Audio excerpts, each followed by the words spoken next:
Alright guys, welcome back to Formula 1 news. It's Ferrari's first home Grand Prix of the season in Imola, and finally some positive reports around Fred Vasseurs' team. Rumour has it they are set to run an experiment on their rear brake duct, precisely the element of the car that they believe and others believe McLaren have been gaining their key advantage from. If the experiment works, that could massively improve their performance from now to the end of the season, with a big upgrade on the way for the Spanish Grand Prix. Is it going to be enough? Is it going to work? That is the big question, because there's not much Ferrari has done so far this season which has actually gone to plan. Very much interested in your thoughts in the comments. Hit the like button if you enjoy. Subscribe if you're new as always, I greatly appreciate it. First of all, today of course is the 75th anniversary of Formula 1. The first ever Grand Prix was in 1950 at Silverstone, and I was actually lucky enough to be in Silverstone today, thanks to the museum for inviting me for their great new exhibition. I'll share some more of this on like the short form content and stuff, but I just wanted to share this image because I thought you guys might kind of appreciate it. In the background, by the way, I met some great people, including Law VS, also known as Ladderman. Here he is in the background, you guys. I didn't even recognize him in this photo until now, but I had a great chat with him. But yeah, we got the Lotus 72. That's the 2014 Red Bull FW14B Brawn F1 car from 2009, among just so many other great things on the day. So that was really great to see for, you know, the 75th anniversary of Formula 1. It's a big moment. It's obviously been talked about a lot this year, and F1 even as a result of it did some cool little graphics to commemorate Farina's kind of victory here. I guess technically a debut victory in the sport. It maybe would have been Fangio's victory, but he had a failure towards the end of the Grand Prix. So yeah, crazy how far the sport's come. Today, these on the left-hand side are the intermediate tyres. On the right-hand side are the new intermediate tyres. Now, this is pretty interesting. I'm not an expert in tyres, and tyres are like so unbelievably complicated that even the people that work on tyres don't know what's going on half the time. But this is the tread on the current Inter, and this is set to be the 2026 Inter looking tyre. Now,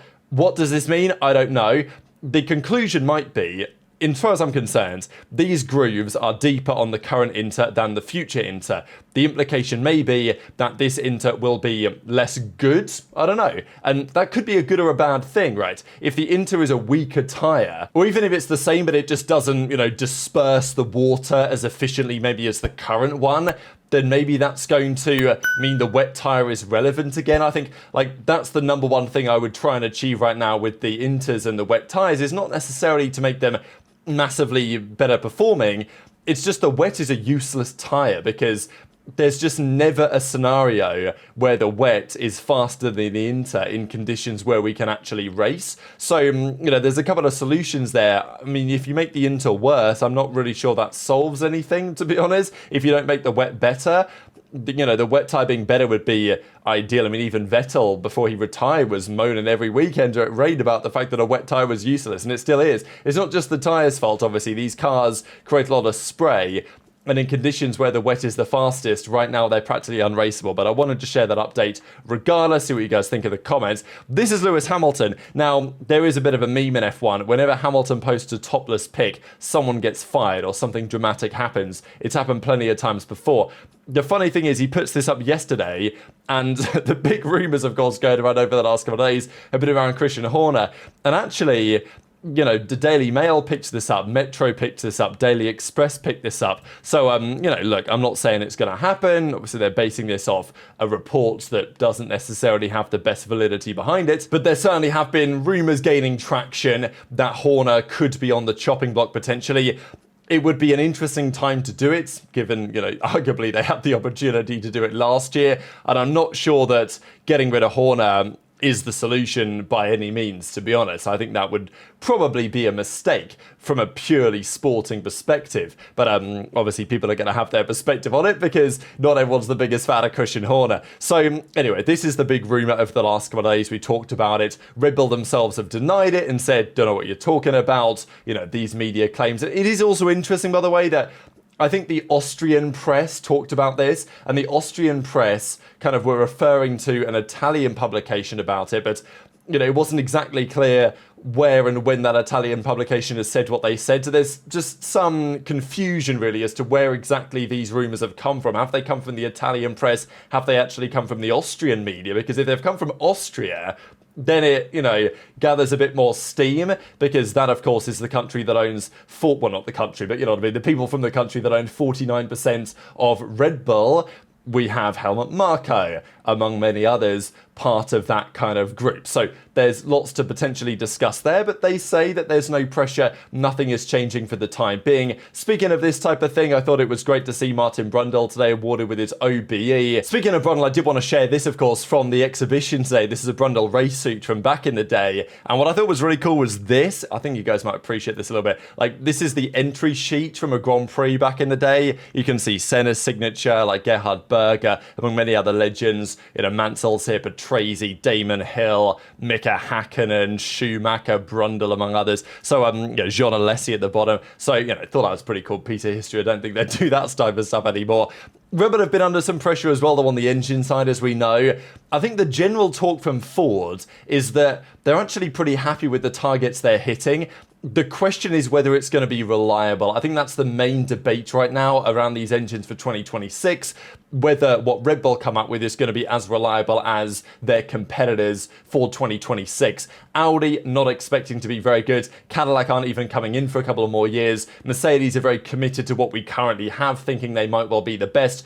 But there has been lots of talk over the last few days about fuel. Just wanted to quickly graze the topic because we're using sustainable fuels going forwards.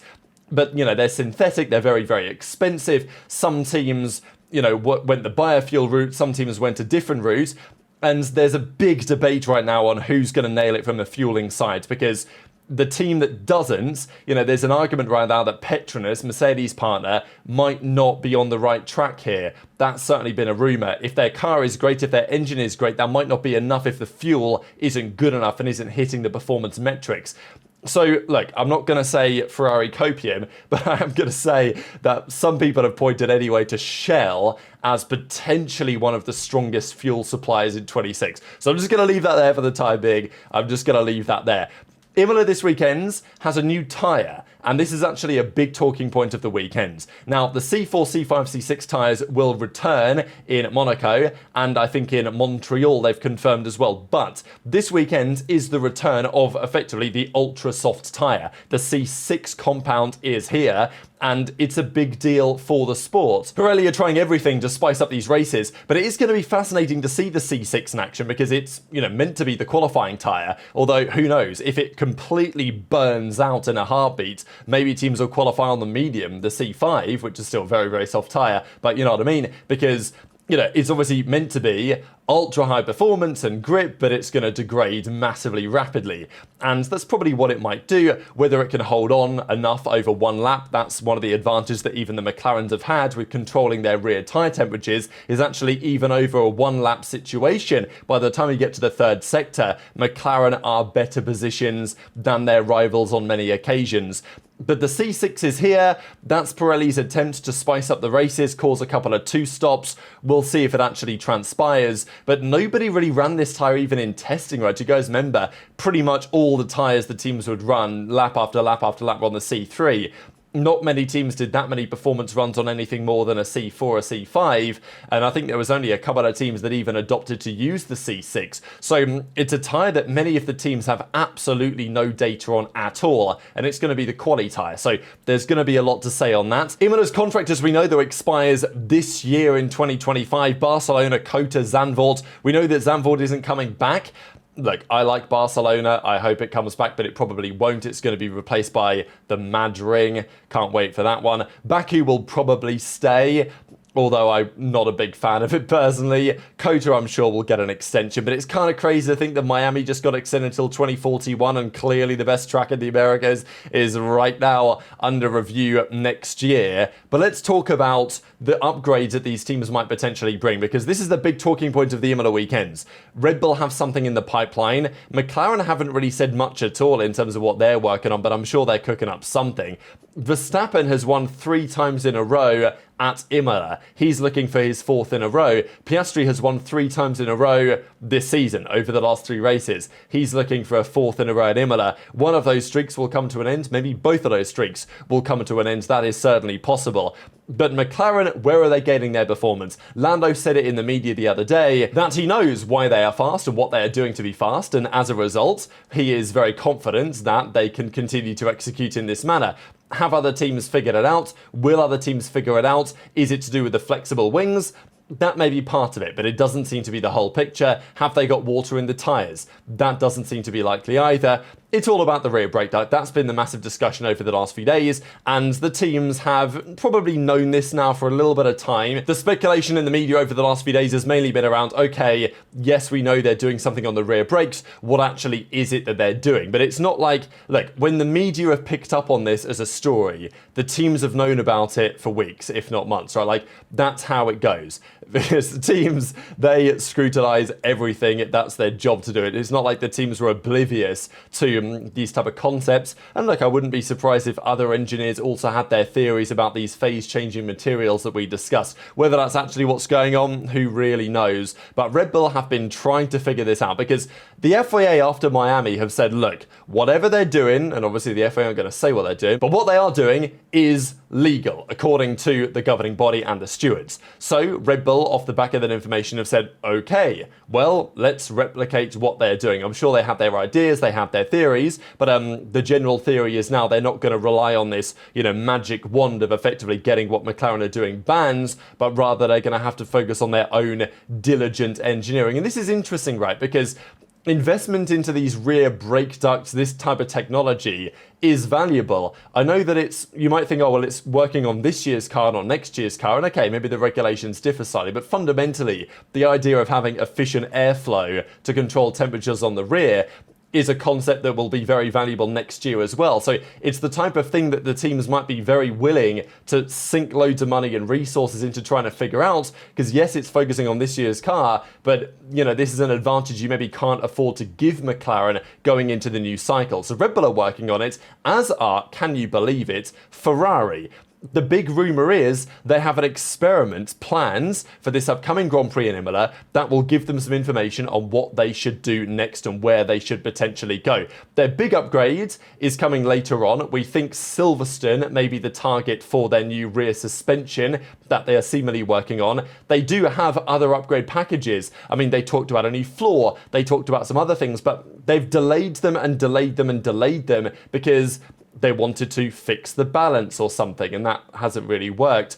What they're going to do, I think, is bring it in Spain, because Spain, Barcelona, that's when the flexible wings are going to change, and at that point, maybe that's when they get the baseline reset, and then their upgrades will deliver the performance expected from there, because right now the upgrades might not be so compatible with the current front wings and the rear wings, and the flexibility is going to be clamped down on big time in a couple of weeks, and at that point, maybe that's going to help Ferrari, although that feels a bit like wishful thinking. The important thing, I think, is around their testing a new rear brake duct in Imola to try and improve aero efficiency and their rear tyre temperature control, inspired by McLaren's cooling. So this is an experiment. They're not considering it to be like a major upgrade or anything. It may not work, it may work. We don't really know. But there's been lots of talk about it, right? And for good reason, because this is, I wouldn't say come out of nowhere, but as I say, the last few days, everyone's been talking about McLaren rear brake ducts, like ... And now Ferrari are like, yeah, well, actually, no, we do have a new version to try, to experiment with something. Is that their fundamental limitation? Probably not. For McLaren and maybe for Mercedes, for example, I think certainly for Mercedes, their limitation may be this, right? Compared to McLaren. They don't keep their tyres as under control as the McLarens do. That probably is their primary deficit to McLaren right now. Okay, they could probably add a bit more downforce here and there, but that seems to be the main issue. Ferrari just don't have enough from top to bottom, but if the rear tyres are falling out of their window, losing rear grip, overheating, it makes the problems even worse that they're currently suffering with on the rear. So it's obviously something you want to look at. There were rumours apparently going around the offices at Maranello that there was a mistake made in terms of how they transferred the car. I think the implication here being that they tried to change 99% of the car.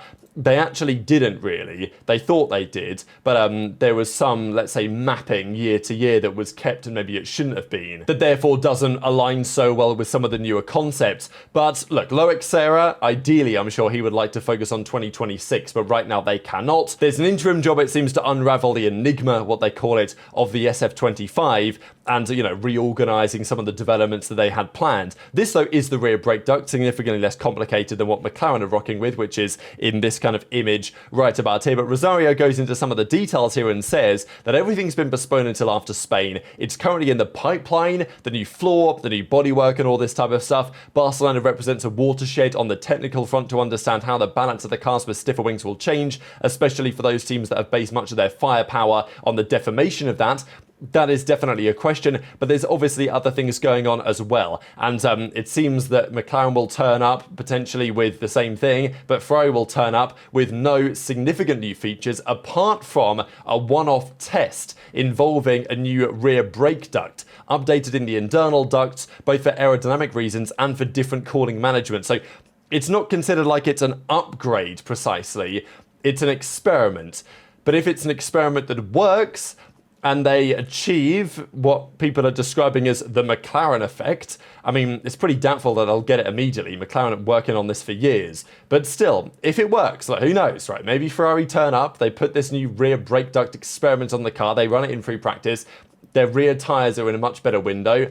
And look, is it going to close the gap fully? No, but it might do something to mean that they can at least be more competitive on certain weekends. That's the theory. Is it going to become reality? Very much intrigued to your thoughts as always in the comments below. As Fred Vasseur, though, says, everyone's got a new front wing in Barcelona. Maybe it's going to reset everyone's performance. Between now and Barca, we've got Imola, we've got Monaco. We'll bring some small upgrades. The focus of the team in the next two races to put everything together and get the best out of the car. So, here we go again. This is what Fred Vasseur talks about. Just one final thing to mention for you guys thought was kind of fascinating. Carlos Sainz Sr., right? He is not even reportedly at this point. He's actually made it public, his intention to run for the president of the FIA and effectively oust Mohammed Ben Sulayem as a result. Lots of drama recently. I'm sure that many would support this, although many would understandably say, that's pretty interesting. His son drives for a Formula One team. Potentially there could be implications there. I think it's worthy to note the president of the FIA is a far more all-encompassing role than just Formula One itself. You wouldn't always think so because Ben Sulayem makes sure that he's there every single weekend and every single moment that he can be, he's on your TV screens, as we know, and it's become a running joke lately in the community about that Ben Sulayem is photobombing every single photo given the opportunity to do so. But look, that role is much more spread out than just Formula One, although of course Formula One is the creme de la creme and is the cherry on top, as it were. So it's not like Sainz Sr.'s potential conflict of interest here would be too much to bear if he was appropriately delegating. But James Vowles replied and said, I think he would be a good fit. He's got a couple of world championships to his name. He understands single seat. He's already been a president inside of Spain. It's not as big a step as some may think. Now, of course, that's going to be Vowles' perspective, but also what else is he going to say, right? His son is at the team, and Vowles and Sainz seem to have a rather good relationship. So, of course, he's going to back up Carlos Sainz Sr. in this type of debate. But nonetheless, intrigued to your thoughts in the comments. Hit the like button if you enjoyed. Subscribe if you're new. Take care. And I'll see you next time.